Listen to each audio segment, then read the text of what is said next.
Hola a todos y bueno, otra vez aprovecho este espacio para poder hablar sobre las discusiones en torno al feminismo. Es por esto que cada semana tomo un texto y comparto con ustedes un poco de las reflexiones que tienen una perspectiva de género.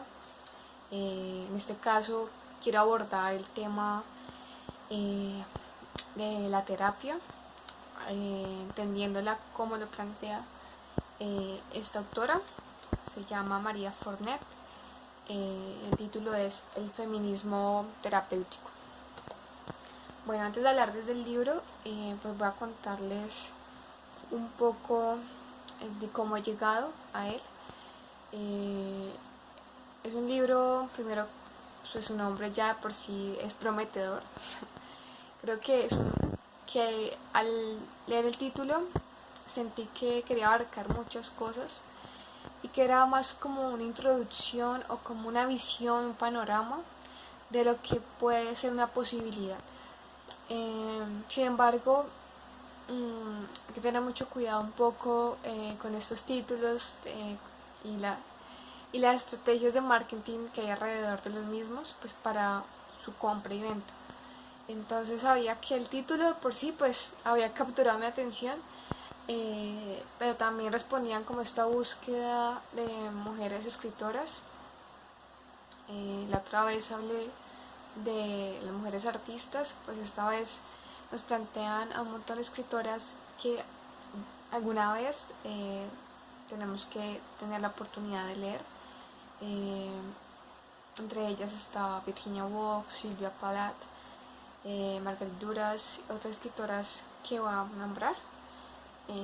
Rosalía de Castro, Margaret Duras y Rosa Montero, Ana Freud. Bueno, o sea, son un montón de escritoras teóricas, incluso científicas. Está una de las primeras programadoras mujeres. Eh, También, entonces vemos que es como un gran panorama lo que significa pues el feminismo y cómo esta autora lo relaciona con su profesión, siendo ella psicóloga y otras especializada pues también en la escritura eh,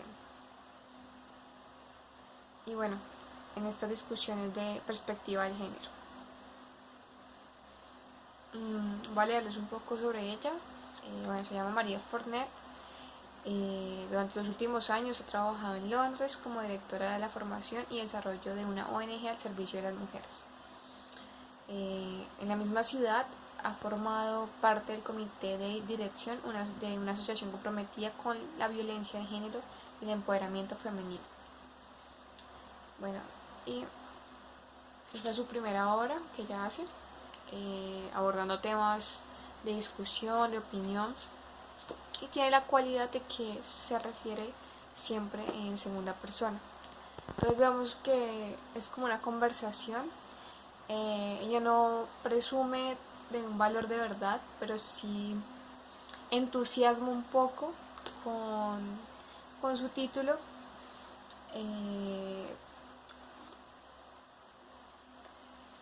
pero que considero que ese libro no se puede no se puede leer sin los referentes que ella misma menciona y que incluso sugiere de una forma muy divertida que deberían dejar de leer este libro y empezar a leer los libros que ya son, digamos, como pilares, son como los principales referentes para comprender las discusiones que ya han abordado feministas pues contemporáneos. Las primeras feministas nunca se relacionaron con o se identificaron con este concepto, pero sí pensaban desde ese lugar, desde la igualdad, desde la crítica, y cuestionaban, digamos, estas formas normalizadas, estas formas, estos roles que la sociedad, digamos, le ha impuesto a las mujeres. Me parece que como experiencia personal, este libro puede dilucidar también cómo uno entiende traumas asociados a una causa, ¿no? Que pretende también abordar el campo público. Entonces también uno cuando reconoce eso y los expone, pero no los expone de una manera en que me va a afectar o me va a destruir, sino que esta exposición se hace necesaria para comprender la premisa que han declarado muchas feministas como un lema, que es lo privado y lo público, ¿sí? Lo que ocurre en el escenario privado, en lo íntimo, lo que tiene que ver con la sexualidad, también es un asunto público de discusión que tiene que ser llevado también a la visibilización para comprender las problemáticas y los alcances que tienen, ¿no? Más adelante podré hablar sobre un iceberg que plantea la violencia, y es ver cómo lo que vemos de violencia considerada ya pandemia, la violencia de género, es solamente una puntica de todo lo que engloba y todas las señales que ocurren antes de que se manifiesten como tal el asesinato, la desaparición. Antes de todo eso ocurren un montón de pequeñas señales que van, digamos, a estructurar esa violencia. Bueno, ahora sí puedo hablarles del libro de una forma muy general.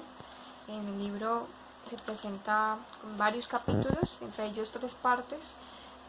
Son 3 conceptos que ella considera importante para abordar el tema. Lo primero es conecta, lo segundo desaprende y el tercer capítulo avanza. Es un libro muy práctico, no pretende tampoco creo que de servir como de referencia conceptual, ni pretende teorizar, sino que simplemente es compartir. Es también ese permiso de ella de contar su experiencia. Hay que tener cuidado que podemos asociar este libro con un poquito de narrativa, que puede también ser ficción en la medida en que siempre es anecdótica, o sea, siempre cuenta lo que ella ha vivido, pero también considera datos que son muy conocidos en relación a la violencia de género. Digo que es entusiasta porque en la manera en cómo está hablando, de una manera disminuye un poco lo negativo, es decir, ve como una posibilidad, considera el feminismo terapéutico como un nuevo panorama, una nueva ola que desate pues otras reflexiones en el cual se permite a las mujeres, a pesar de que hayan interiorizado esos diálogos de opresión, ese de decir yo no puedo o eso no lo podría hacer yo, esas negativas contra sí mismas, ella lo plantea como siendo una amiga que quiere interiorizarse, quiere ser esa voz que nos hable. Por eso está muy presente la segunda persona. Cita a innumerables escritoras, artistas, inventoras, para poder darle forma a lo que ella quiere transmitir, que son estos referentes. Por eso digo que este libro puede acompañarnos si estamos leyendo una obra, no sé, una obra de Melanie Klein, una obra de Kim Millet, bueno, hay muchas, Clarice Lispector, Marie Curie, queremos saber sobre sus investigaciones, también su vida, Martha Graham, la bailarina de la danza moderna. Entonces vemos que es una invitación también, no pretende tampoco decir este libro es para psicólogas o este libro es para escritoras, sino que lo plantea como otra voz que también nos puede hacer ver y también seducir un poco de esta posibilidad de la liberación, de la igualdad, digamos, de tener una causa en cual se relacione, digamos, con otros placeres. Sí, es decir, no solamente está este querer habitar el espacio, ¿sí? de coexistir con el otro en términos de igualdad, sino que también reconoce ese lado individual e íntimo que merece ser también reconocido como diferente, ¿sí? No tampoco se va a plantear en términos homogéneos, homogenizantes, sino que también se busca reconocer la identidad de la mujer en todas sus variantes, ¿sí? Se reconoce que la mujer siempre le va a tocar hacer más en la medida en que, en comparación con la historia, ¿sí? Se va a encontrar en un momento donde el esfuerzo y la energía van a ser mayores y que se va a asociar también con algunas condiciones biológicas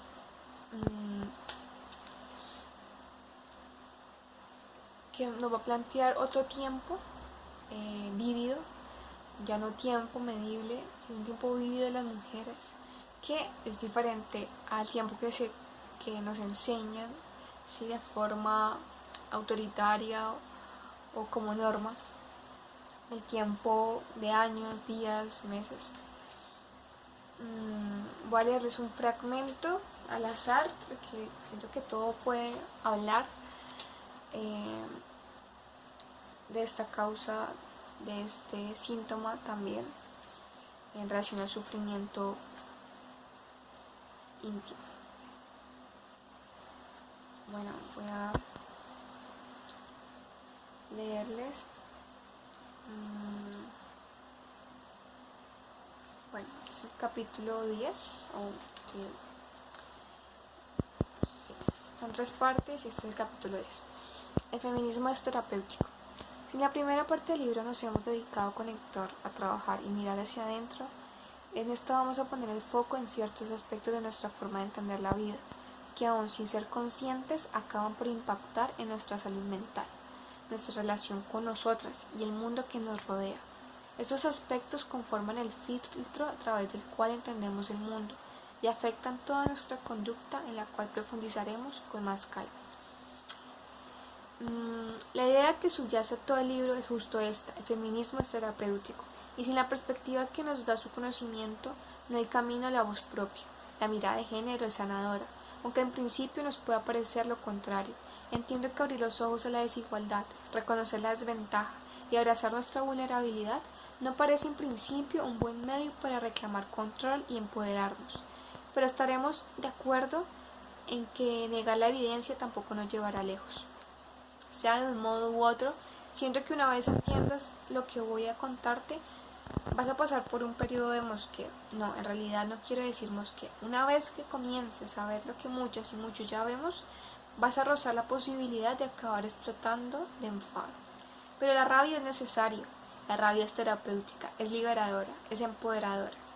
Es catártica y además es más que eso. La rabia también es la emoción verdadera, la emoción auténtica que se produce como resultado de entender que nuestra voz ha sido y sigue siendo silenciada, que por más que ahora podamos votar y las leyes nos tengan en cuenta, por mucho que ahora nuestros maridos no tengan que regalarnos su firma para que podamos tener nuestra propia cuenta en el banco, aún nos queda mucho por conquistar, probablemente mucho más de lo que hasta ahora hemos conquistado.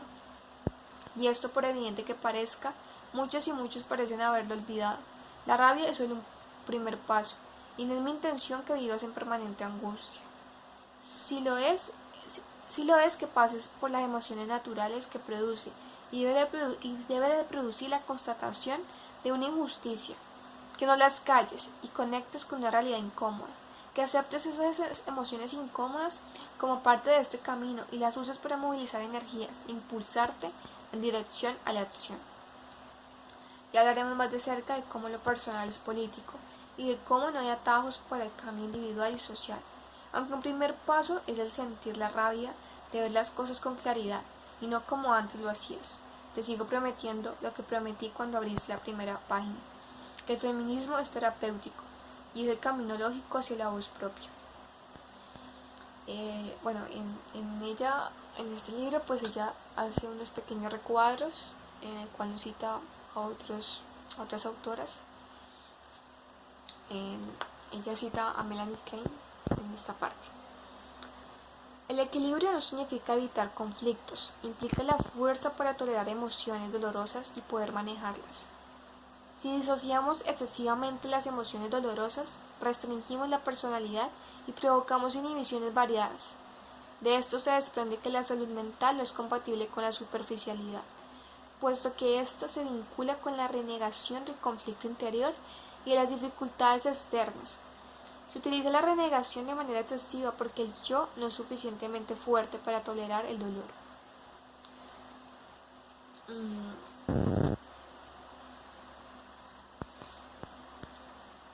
Esto plantea también otra cuestión, es sobre considerar un excesivo positivismo en relación a la liberación. Sí, de hecho, cuando hablamos de género, de igualdad, estamos también poniéndolos bajo cuestión, ¿no? Como el libro de Jodie Butler, Género bajo disputa, pues también estamos poniendo en cuestión lo que supone ser estable, tener el equilibrio. Siempre el equilibrio va a depender de oscilaciones, ¿no? Entre polares, entre tensiones que van a generar otro cambio, otra movilización. Y esta movilización es, digamos, es la energía que se manifiesta, que hace levantar la voz, que hace movilizar al cuerpo en el espacio. Entonces es reconocer primero esas fuerzas que están contenidas para luego, digamos, desatarse de alguna forma. Por eso ella también refiere la rabia, porque la rabia vemos que es social, que es crítica, es una crítica social, y lo vemos en las manifestaciones, en los movimientos sociales, porque sin ella no habría conciencia de la desigualdad, de las injusticias, de la pobreza, digamos, de todos esos determinantes que se escapan de la voluntad individual, sino que corresponden a unas historias, digamos, que se han perpetuado en generación en generación, y también por otros condicionantes desde las ciencias. Entonces vemos que hay una tradición también de la religión que va, digamos, connotar un poco cómo se debe vivir esa rabia. ¿Sí? Vemos que realmente en la educación de mujeres, digamos que pertenecen pues a una estructura familiar pues sí, de monógama, con pares, hombre y mujer, de raza mestiza, blanca, bueno, digamos que tiene unas especificaciones y unos privilegios, ¿no? Corresponden a una clase social específica. También se han educado para poder expresar esa rabia o contenerla. La religión pues considera la rabia un pecado, y entonces ¿qué significa que se deba prohibir estar enojado? ¿Sí?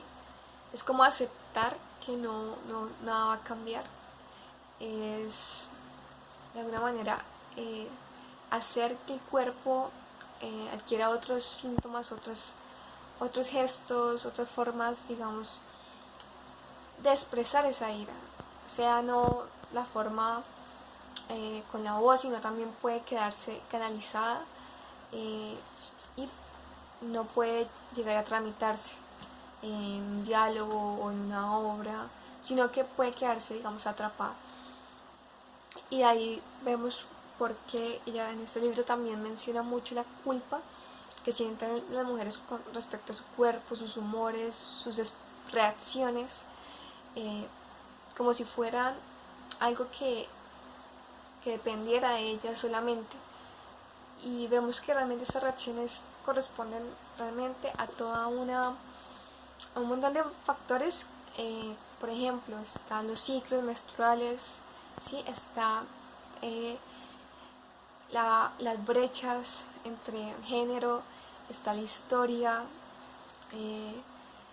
que ha marcado y reproducido estas normas, estas voces que se han interiorizado en muchas mujeres y pues que les han hecho también que consideren su voz, ¿no? Su voz enojada como algo malo, como algo que no debe decirse, ¿no? Y vemos que finalmente es explícito, ¿sí?